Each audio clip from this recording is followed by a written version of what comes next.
Hi guys, this is Perkins here. Today we're going to be talking about Module 2, Lesson 28. In this lesson we're going to be talking about beginning to solve addition problems using 10 as a unit and write two-step solutions.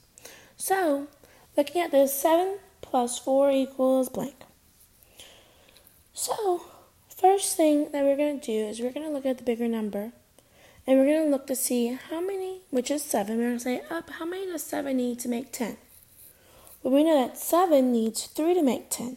Now we're going to go to that smaller number, 4. Does 4 have enough to give 7 3 of them? Yes, 4 does have enough to give 7 3 of them.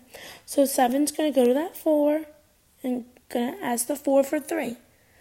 And the 4 is going to say, well, since you're bigger than me, I'm going to let you have it.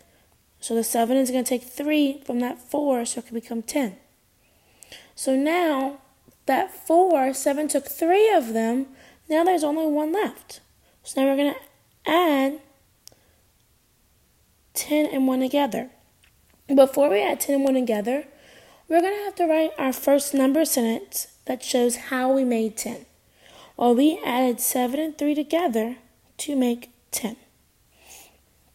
Now we're going to add 10 plus 1 together. 10 plus 1 equals 11. Now we're going to write our answer in these hide 0 cards. But we know that there's our 10 and our 1. Well, there was 1 1 and 1 10. Alrighty guys, that's it for this video.